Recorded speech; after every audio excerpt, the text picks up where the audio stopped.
ಕರ್ನಾಟಕ ಸರ್ಕಾರದಲ್ಲಿ ಕರ್ನಾಟಕದಲ್ಲಿ ವಾಸ ಮಾಡಿ ಇಲ್ಲಿ ಕಾರ್ಮಿಕ ವೃತ್ತಿಯನ್ನು ಮಾಡುತ್ತಿರುವಂತಹ ಕಾರ್ಮಿಕರಿಗೆ ನೀಡಲಾಗುವಂತಹ ಕಾರ್ಮಿಕರ ಕಾರ್ಡನ್ನು ಯಾವ ರೀತಿ ನಾವು ಆನ್ಲೈನ್ ಮುಖಾಂತರ ಅರ್ಜಿ ಸಲ್ಲಿಸಿ ನಾವು ಪಡೆಯಬೇಕಂತ ಈ ಒಂದು ವಿಡಿಯೋದಲ್ಲಿ ನೋಡೋಣ. ನಮಸ್ಕಾರ ರೀ ಎಲ್ಲರಿಗೂ. ಈ ಒಂದು ವಿಡಿಯೋನ ಸ್ಟಾರ್ಟ್ ಮಾಡೋಣ. ಫಸ್ಟ್ ಆಫ್ ಆಲ್ ಈ ಲೇಬರ್ ಕಾರ್ಡನ್ನು ಮಾಡಿಸ್ಬೇಕಾದ್ರೆ, ಕಾರ್ಮಿಕರ ಕಾರ್ಡನ್ನು ಮಾಡಿಸ್ಬೇಕಾದ್ರೆ ಪ್ರಸ್ತುತ ಕರ್ನಾಟಕ ಸರ್ಕಾರದಿಂದ ಹೊಸ ಒಂದು ವೆಬ್ಸೈಟನ್ನು ಡಿಸೈನ್ ಮಾಡಲಾಗಿದ್ದು, ಈ ಒಂದು ವೆಬ್ಸೈಟ್ನ ಲಿಂಕನ್ನು ಡಿಸ್ಕ್ರಿಪ್ಷನ್ ಬಾಕ್ಸ್ನಲ್ಲಿ ನೀಡಿರ್ತೀನಿ. ಆ ಲಿಂಕ್ನ ಮೂಲಕ ನೀವು ಈ ಒಂದು ವೆಬ್ಸೈಟ್ಗೆ ಬರ್ಬೋದು. ಇಲ್ಲಿ ಫಸ್ಟ್ ಆಪ್ಷನ್ನ ಸೆಲೆಕ್ಟ್ ಮಾಡಿಕೊಂಡು ಈ ರೀತಿಯಾಗಿ ಬರುತ್ತೆ, ಲಾಗಿನ್ ಮತ್ತು ರಿಜಿಸ್ಟರ್ ಅಂತ. ಇಲ್ಲಿ ಎರಡು ಆಪ್ಷನ್ನ ಕಾಣ್ಬೋದು ನೀವು. ಇಲ್ಲಿ ರಿಜಿಸ್ಟರ್ ಅಂತ ಕ್ಲಿಕ್ ಮಾಡಬೇಕಾಗತ್ತೆ. ಫಸ್ಟ್ ಆಪ್ಷನ್ ನೋಡ್ತಾ ಇರ್ಬೋದು ನೀವು, ಆಲ್ರೆಡಿ ಎಕ್ಸಿಸ್ಟಿಂಗ್ ಸೇವಾ ಸಿಂಧು, ಅಂದರೆ ಬಿಫೋರ್ ನೀವು ಸೇವಾ ಸಿಂಧುವಿನಿಂದ ಲೇಬರ್ ಕಾರ್ಡ್ಗಳನ್ನು ಪಡಿತಾ ಇದ್ರಿ. ಆ ಲೇಬರ್ ಕಾರ್ಡು ನಿಮ್ಮ ಹತ್ರ ಏನಾದರೂ ಇದ್ದರೆ ಇದು ಫಸ್ಟ್ ಆಪ್ಷನ್ನ ಸೆಲೆಕ್ಟ್ ಮಾಡಬೇಕಾಗುತ್ತೆ. ನೀವು ಇಲ್ಲ, ನಮ್ಮ ಹತ್ರ ಯಾವುದೇ ಲೇಬರ್ ಕಾರ್ಡ್ ಇಲ್ಲ, ನಾವು ಫ್ರೆಶ್ ಆಗಿ ಇದೇ ಫಸ್ಟ್ ಟೈಮ್ ಲೇಬರ್ ಡಿಪಾರ್ಟ್ಮೆಂಟ್ನಲ್ಲಿ ರಿಜಿಸ್ಟರ್ ಮಾಡ್ತಾ ಇದ್ದೀವಿ ಅಂದರೆ ಸೆಕೆಂಡ್ ಆಪ್ಷನನ್ನು ಸೆಲೆಕ್ಟ್ ಮಾಡ್ಕೋಬೇಕಾಗತ್ತೆ. ನೋಡಬೇಕು, register as a new construction worker ಅಂತ ಇದೆ. ಈ ಒಂದು ಆಪ್ಷನ್ನ ಸೆಲೆಕ್ಟ್ ಮಾಡ್ಕೋಬೇಕಾಗತ್ತೆ. ಈ ಒಂದು ಅರ್ಜಿಯನ್ನು ಸಲ್ಲಿಸೋಕೆ ನಿಮ್ಮ ಹತ್ರ ಯಾವೆಲ್ಲ ಡಾಕ್ಯುಮೆಂಟ್ಸ್ ರಿಕ್ವೈರ್ಡ್ ಇದೆ ಅಂದರೆ, ಫಸ್ಟಿಗೆ ಲೇಬರ್ ಯಾರು ಇರ್ತಾರಲ್ಲ ಅವ್ರದ್ದೊಂದು ಆಧಾರ್ ಕಾರ್ಡ್ ಬೇಕಾಗುತ್ತೆ, ಅವ್ರದ್ದು ಬ್ಯಾಂಕ್ ಪಾಸ್ಬುಕ್ ಬೇಕಾಗುತ್ತೆ, ಅದೇ ರೀತಿ ಅವರ ಫ್ಯಾಮಿಲಿ ಮೆಂಬರ್ಸ್ ಎಲ್ಲರದ್ದು ಆಧಾರ್ ಕಾರ್ಡ್ ಬೇಕಾಗುತ್ತೆ, ಅದೇ ರೀತಿ 90 ಡೇಸ್ ವರ್ಕಿಂಗ್ ಸರ್ಟಿಫಿಕೇಟ್ ಮತ್ತು ಸೆಲ್ಫ್ ಡಿಕ್ಲರೇಷನ್ ಫಾರ್ಮ್ ಬೇಕಾಗುತ್ತೆ. ಎಲ್ಲ ಡಾಕ್ಯುಮೆಂಟ್ಸ್ ನಿಮ್ಮ ಹತ್ರ ಇರುತ್ತೆ. ಬಟ್ ಇದು 90 ಡೇಸ್ ವರ್ಕಿಂಗ್ ಸರ್ಟಿಫಿಕೇಟ್ ಮತ್ತು ಸೆಲ್ಫ್ ಡಿಕ್ಲರೇಷನ್ ಫಾರ್ಮ್ ನಿಮಗೆ ಯಾವ ರೀತಿ ತೆಗೆದುಕೋಬೋದು ಅಂತ ಹೇಳಿದರೆ, ಇದೇ ವೆಬ್ಸೈಟ್ನಲ್ಲಿ ಇಲ್ಲಿ ನೋಡ್ತಾ ಇರ್ಬೋದು ನೀವು. ಈ ಒಂದು ವೆಬ್ಸೈಟ್ನಲ್ಲಿ ನೀವು ಲಾಗಿನ್ ಅಂತ ಕ್ಲಿಕ್ ಮಾಡಿದ್ರಲ್ಲ, ಅದಕ್ಕಿಂತ ಬಿಫೋರ್ ಇಲ್ಲೇ ಕೆಳಗಡೆ ನೋಡ್ತಾ ಇರ್ಬೋದು, ಕೆಳಗಡೆ ಸ್ಕ್ರೋಲ್ ಮಾಡಿದರೆ ಈ ರೀತಿ ಕೆಳಗಡೆ ಸ್ಕ್ರೋಲ್ ಮಾಡಿದರೆ ಇಲ್ಲಿ ಕಾಣ್ತಾ ಇರ್ಬೋದು ನೀವು, click here to download employment certificate ಅಂತ ಇದೆ. ಇದೇ ವೆಬ್ಸೈಟ್ನಲ್ಲಿ ಸಿಗುತ್ತೆ, ನೀವೆಲ್ಲೂ ಇಲ್ಲಿ ಚೆಕ್ ಮಾಡುವಂಥ ನೆಸೆಸಿಟಿ ಇಲ್ಲ. ಇಲ್ಲಿ ನೋಡ್ತಾ ಇರ್ಬೋದು ಎಂಪ್ಲಾಯ್ಮೆಂಟ್ ಸರ್ಟಿಫಿಕೇಟ್ ಎಂಪ್ಲಾಯರ್ ಅಂತ ಇದೆ, ಒಂದು ಗ್ರಾಮ ಪಂಚಾಯತಿ ಇದೆ, ಅದೇ ರೀತಿ ಲೇಬರ್ ಇನ್ಸ್ಪೆಕ್ಟರ್ ಮತ್ತು ಟ್ರೇಡ್ ಯೂನಿಯನ್ ಇಂದ ಇದೆ. ಅವರು ಯಾರ ಹತ್ರ ಸೈನ್ ಮಾಡಿಸ್ತಾರಲ್ಲ ಆ ಒಂದು ಫಾರ್ಮನ್ನು ಡೌನ್ಲೋಡ್ ಮಾಡಿ ಆ ಒಂದು ಲೇಬರಿಗೆ ನೀವು ಪ್ರಿಂಟೌಟನ್ನು ಕೊಡ್ಬೋದು.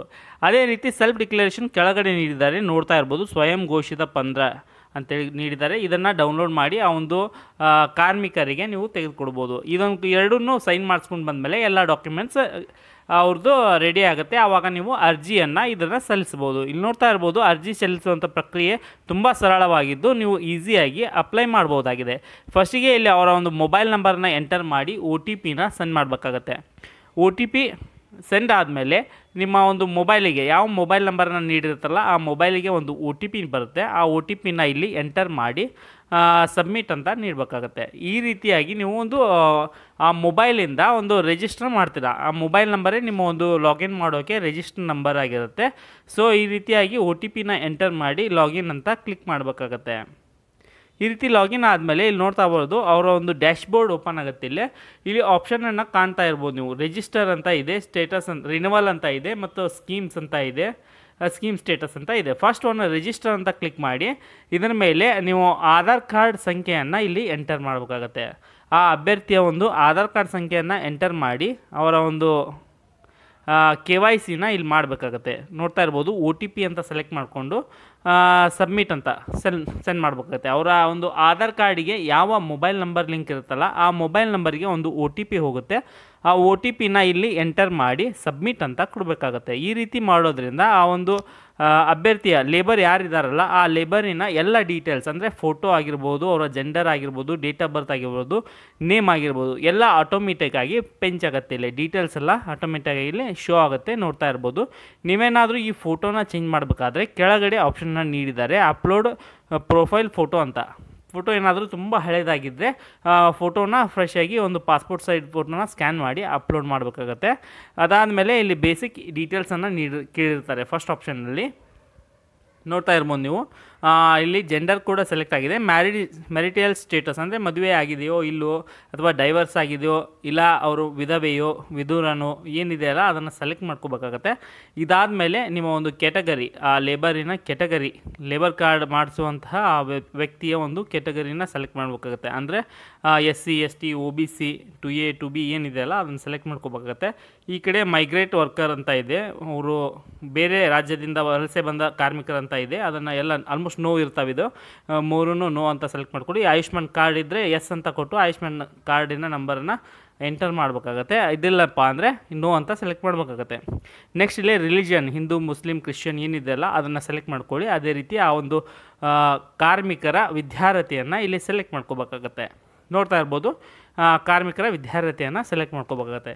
ಇದಾದಮೇಲೆ ಈ ಫಸ್ಟ್ ಒಂದು ಸ್ಟೆಪ್ ಕಂಪ್ಲೀಟ್ ಆಗುತ್ತೆ. ಸೇವ್ ಆ್ಯಂಡ್ ಕಂಟಿನ್ಯೂ ಅಂತ ಕ್ಲಿಕ್ ಮಾಡಬೇಕಾಗತ್ತೆ. ಈ ರೀತಿ ಸೇವ್ ಆ್ಯಂಡ್ ಕಂಟಿನ್ಯೂ ಅಂತ ಕ್ಲಿಕ್ ಮಾಡಿದ್ಮೇಲೆ ಸೆಕೆಂಡ್ ಸ್ಟೇಜ್ನಲ್ಲಿ ನೀವು ಕಾಣ್ತಾ ಇರ್ಬೋದು ಈ ರೀತಿಯಾಗಿ ಒಂದು ಅವರ ಪರ್ಮನೆಂಟ್ ಅಡ್ರೆಸ್ಸನ್ನು ಇಲ್ಲೇ ಕೇಳುತ್ತೆ. ಈ ಒಂದು ಸ್ಟೇಜ್ನಲ್ಲಿ ನೋಡ್ತಾ ಇರ್ಬೋದು. ಆಧಾರ್ ಕಾರ್ಡ್ನಲ್ಲಿರುವಂತೆ ಅವರ ಒಂದು ಅಡ್ರೆಸ್ ಇಲ್ಲಿ ಆಲ್ರೆಡಿ ಪೆಂಚಾಗಿರುತ್ತೆ. ಅದೇ ರೀತಿ ನೀವು ಇನ್ನೊಂದು ಸಾರಿ ರೆಸಿಡೆನ್ಷಿಯಲ್ ಅಡ್ರೆಸ್, ಅವರು ವಾಸವಿರುವಂತಹ ಸ್ಥಳದ ಒಂದು ಮಾಹಿತಿಯನ್ನು ಇಲ್ಲಿ ನೀಡಬೇಕಾಗುತ್ತೆ. ಟೈಪ್ ಆಫ್ ರೆಸಿಡೆನ್ಸಿ ಅಂತಿದ್ದಲ್ಲಿ ಓನ್ಡ್ ರೆಂಟರ್ ಅಂತ ಇದೆ, ಓನ್ಡ್ ಅಂತ ಸೆಲೆಕ್ಟ್ ಮಾಡ್ಕೊಳ್ಳಿ. ಅದಾದಮೇಲೆ ಎಂಟರ್ ಸ್ಟೇಟ್ ಅಂತ ಇದೆ, ಕರ್ನಾಟಕ ಅಂತ ಸೆಲೆಕ್ಟ್ ಮಾಡ್ಕೊಳ್ಳಿ. ಅದಾದಮೇಲೆ ಡಿಸ್ಟಿಕ್ಕನ್ನು, ತಾಲೂಕನ್ನು, ಅದೇ ರೀತಿ ಅವರ ಒಂದು ಸಿಟಿಯ ನೇಮನ್ನು ಇಲ್ಲಿ ಸೆಲೆಕ್ಟ್ ಮಾಡ್ಕೋಬೇಕಾಗತ್ತೆ. ಇದಾದಮೇಲೆ ಅವರು ಏನಾದರೂ ಗ್ರಾಮ ಪಂಚಾಯತಿಗೆ ವ್ಯಾಪ್ತಿಗೆ ಬರ್ತಿದ್ರೆ ಗ್ರಾಮ ಪಂಚಾಯತಿಯನ್ನು ಸೆಲೆಕ್ಟ್ ಮಾಡಿಕೊಂಡು ಅವರ ಒಂದು ವಿಲೇಜ್, ಹಳ್ಳಿಯ ಒಂದು ಹೆಸರನ್ನು ಇಲ್ಲಿ ಸೆಲೆಕ್ಟ್ ಮಾಡ್ಕೋಬೇಕಾಗತ್ತೆ. ಇದಾದಮೇಲೆ ಅವರ ಒಂದು ಸ್ಟ್ರೀಟ್, ರೋಡ್, ಅವರ ಅಂದರೆ ಆಧಾರ್ ಕಾರ್ಡ್ನಲ್ಲಿ ಇರುವಂತೆ ಅಥವಾ ಅವರು ಎಲ್ಲಿ ಈ ಪ್ರೆಸೆಂಟ್ ವಾಸವಿದ್ದಾರಲ್ಲ ಆ ಒಂದು ಡೀಟೇಲ್ಸನ್ನು ಇಲ್ಲಿ ಎಂಟರ್ ಮಾಡಿ ಒಂದು ಊರಿನ ಪಿನ್ ಕೋಡನ್ನು ಇಲ್ಲಿ ಎಂಟರ್ ಮಾಡಬೇಕಾಗತ್ತೆ. ಇದಾದಮೇಲೆ ಸೇವ್ ಆ್ಯಂಡ್ ಕಂಟಿನ್ಯೂ ಅಂತ ನೆಕ್ಸ್ಟ್ ಸ್ಟೆಪ್ಪಿಗೆ ಬರಬೇಕಾಗತ್ತೆ. ಇದಾದಮೇಲೆ ಅವರ ಒಂದು ರೇಷನ್ ಕಾರ್ಡ್ ಡೀಟೇಲ್ಸನ್ನು ಕೇಳಿದೆ. ಇದೇನು ಮ್ಯಾಂಡೇಟರಿ ಆಗಿರಲ್ಲ, ಕಂಪಲ್ಸರಿ ಅಂತ ಇರಲ್ಲ, ನೀವು ಇದ್ದರೆ ಹಾಕ್ಬೋದು, ಇಲ್ಲಾಂದರೆ ಬಿಡ್ಬೋದು. ಅದಾದಮೇಲೆ ಅವರ ಫಾದರ್ ಮದರ್ ನೇಮನ್ನು ಇಲ್ಲಿ ಎಂಟರ್ ಮಾಡೋಕ್ಕೆ ಹೇಳಿದೆ. ಆ ಒಂದು ಕಾರ್ಮಿಕರ ತಂದೆ ತಾಯಿಯ ಹೆಸರನ್ನು ಇಲ್ಲಿ ಎಂಟರ್ ಮಾಡಿ. ಇದಾದಮೇಲೆ ಅವರ ಒಂದು ನಾಮಿನಿ ಅಂದರೆ ಅವರ ಫ್ಯಾಮಿಲಿ ಮೆಂಬರ್ಸ್ ಎಷ್ಟು ಜನ ಇದ್ದಾರಲ್ಲ ಎಲ್ಲರದು, ಅಂದರೆ ಅವರ ಸಪೋಸ್ ಒಂದು ಹೆಣ್ಮಗಳಾಗಿದ್ದರೆ ಅವರ ಗಂಡನ ಮಕ್ಕಳ ಆಧಾರ್ ಕಾರ್ಡ್ ಏನಿದೆಯಲ್ಲ ಅವನ್ನೆಲ್ಲ ಎಂಟರ್ ಮಾಡಬೇಕಾಗತ್ತೆ. ಅಥವಾ ಗಂಡಾಗಿದ್ದರೆ ಅವರ ಹೆಂಡತಿ ಅಥವಾ ಅವರ ತಂದೆ ತಾಯಿ ಮತ್ತು ಅವರ ಮಕ್ಕಳ ಎಲ್ಲ ಒಂದು ಡೀಟೇಲ್ಸ್, ಅಥವಾ ಮದುವೆ ಆಗಿಲ್ಲ ಅಂದರೆ ತಂದೆ ತಾಯಿಯ ಡೀಟೇಲ್ಸನ್ನು ಇಲ್ಲಿ ಎಂಟರ್ ಮಾಡಬೇಕಾಗತ್ತೆ. ಈ ರೀತಿಯಾಗಿ ನೋಡ್ತಾ ಇರ್ಬೋದು ನೀವು ಅವರ ಒಂದು ಹೆಸರನ್ನು, ಡೇಟ್ ಆಫ್ ಬರ್ತನ್ನು, ಅವರ ಒಂದು ಏನು ಮಾಡ್ತಾ ಇದ್ದಾರೆ ಪ್ರೆಸೆಂಟ್ ಅಂತ, ಮತ್ತು ಅದರ ಒಂದು ಎಜುಕೇಷನ್ನ ಸೆಲೆಕ್ಟ್ ಮಾಡ್ಕೋಬೇಕಾಗತ್ತೆ. ಫ್ಯಾಮಿಲಿ ಮೆಂಬರ್ಸ್ ಎಲ್ಲರ ಹೆಸರನ್ನು ಇಲ್ಲಿ ಎಂಟರ್ ಮಾಡಿ ಒಬ್ಬರನ್ನು ಮಾತ್ರ ನಾಮಿನಿಗೆ ಸೆಲೆಕ್ಟ್ ಮಾಡ್ಕೋಬೇಕಾಗತ್ತೆ. ಅವರ ಒಂದು ನಾಮಿನಿಗೆ ಸೆಲೆಕ್ಟ್ ಮಾಡ್ಕೋಬೇಕಾಗತ್ತೆ. ಆ ನಾಮಿನಿನ ಸೆಲೆಕ್ಟ್ ಮಾಡ್ಕೊಳ್ಳೋಕ್ಕೆ ಕೆಳಗಡೆನೇ ಒಂದು ಆಪ್ಷನ್ನ ನೀಡಿದ್ದಾರೆ, ನಾಮಿನಿ ಅಂತ. ಅದರ ಮೇಲೆ ನೀವು ಒಂದು ಟಿಕ್ ಮಾರ್ಕನ್ನು ಮಾಡಬೇಕಾಗತ್ತೆ. ಯಾರನ್ನು ನೀವು ಕಾರ್ಮಿಕರಿಗೆ ಕೇಳಿ ಅವರು ಯಾರನ್ನು ನಾಮಿನಿ ಮಾಡ್ಬೇಕಂತಾರಲ್ಲ ಆ ಒಂದು ಆಪ್ಷನ್ನ ಸೆಲೆಕ್ಟ್ ಮಾಡಿಕೊಂಡು ನಾಮಿನಿಗೆ ಕ್ಲಿಕ್ ಮಾಡಿ ಸೇವ್ ಆ್ಯಂಡ್ ನೆಕ್ಸ್ಟ್ ಅಂತ ಕೊಡಬೇಕಾಗತ್ತೆ. ಈ ರೀತಿ ನೀವು ಸೇವ್ ಆ್ಯಂಡ್ ನೆಕ್ಸ್ಟ್ ಅಂತ ಕೊಟ್ಟಮೇಲೆ ಇದೊಂದು ಮುಂದಿನ ಹಂತಕ್ಕೆ ನೀವು ಹೋಗ್ತೀರಿ.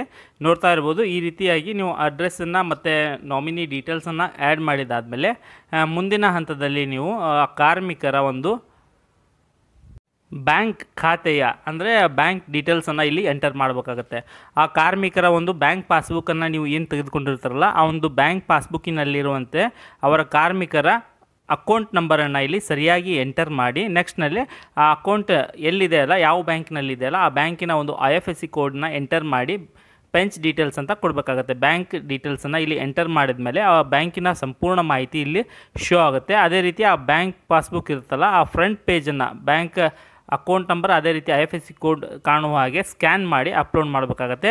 ಇಲ್ಲಿ ಕೆಳಗಡೆ ಅವರ ನಾಮಿನಿ ಬ್ಯಾಂಕ್ ಪಾಸ್ಬುಕ್ ಅಂತ ಇದೆ, ಅದನ್ನು ಬೇಕಾದರೆ ಆ್ಯಡ್ ಮಾಡ್ಬೋದು, ಇಲ್ಲಾಂದರೆ ಅಷ್ಟೇ ಸೇವ್ ಅಂತ ನೆಕ್ಸ್ಟ್ ಅಂತ ಕೊಡ್ಬೋದು.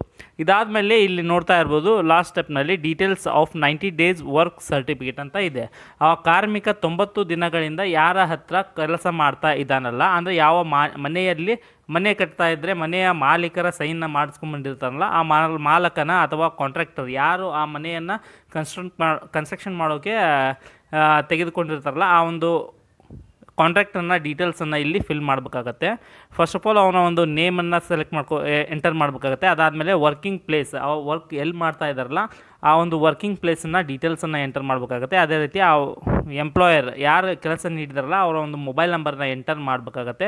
ಅದೇ ರೀತಿ ಆ ಒಂದು ಜಗದ ಆ ಒಂದು ಸ್ಥಳದ ಒಂದು ಪೂರ ಮಾಹಿತಿಯನ್ನು ಇಲ್ಲಿ ಎಂಟರ್ ಮಾಡಿ ಅವರು ಯಾವ ಕೆಲಸದಲ್ಲಿ ನಿರತರಾಗಿದ್ದಾರೆ, ನೇಚರ್ ಆಫ್ ವರ್ಕ್ ಅಂದರೆ ಅವರು ಹೆಲ್ಪರು, ಲೇಬರ್ ವರ್ಕು, ವೆಲ್ಡರು, ಪೇಂಟರು ಏನು ವರ್ಕ್ ಮಾಡ್ತಾ ಇದ್ದಾರಲ್ಲ ಆ ಬಿಲ್ಡಿಂಗ್ನಲ್ಲಿ ಅದನ್ನು ಇಲ್ಲಿ ಸೆಲೆಕ್ಟ್ ಮಾಡ್ಕೋಬೇಕಾಗತ್ತೆ. ಅಂದರೆ ಅವರು ಲೇಬರ್ ಇನ್ಸ್ಪೆಕ್ಟರ್, ಲೇಬರ್ ಡಿಪಾರ್ಟ್ಮೆಂಟಿಂದ ಇವರು ಇನ್ಸ್ಪೆಕ್ಷನಿಗೆ ಬಂದು ನೀವು ಆ ವರ್ಕ್ನ ಮಾಡ್ತಾ ಇದ್ದೀರಾ ಇಲ್ಲ ಅಂತೇಳಿ ಚೆಕ್ ಮಾಡಿಕೊಂಡು ನಿಮ್ಮ ಒಂದು ಲೇಬರ್ ಕಾರ್ಡ್ ಅಪ್ರೂವಲ್ ಅಥವಾ ರಿಜೆಕ್ಟ್ ಮಾಡೋದಾಗಿರ್ಬೋದು, ಈ ಡೀಟೇಲ್ಸನ್ನು ಎಲ್ಲಿ ಏನು ಕೊಟ್ಟಿರ್ತಾರಲ್ಲ ಈ ಡೀಟೇಲ್ಸಿಗೆ ಬಂದು ಅವರು ಚೆಕ್ ಮಾಡಿ ವೆರಿಫೈ ಮಾಡಿ ನಿಮ್ಮ ಒಂದು ಲೇಬರ್ ಕಾರ್ಡ್ ಅಪ್ರೂವಲ್ ಮಾಡೋದು ಆಗಿರುತ್ತೆ.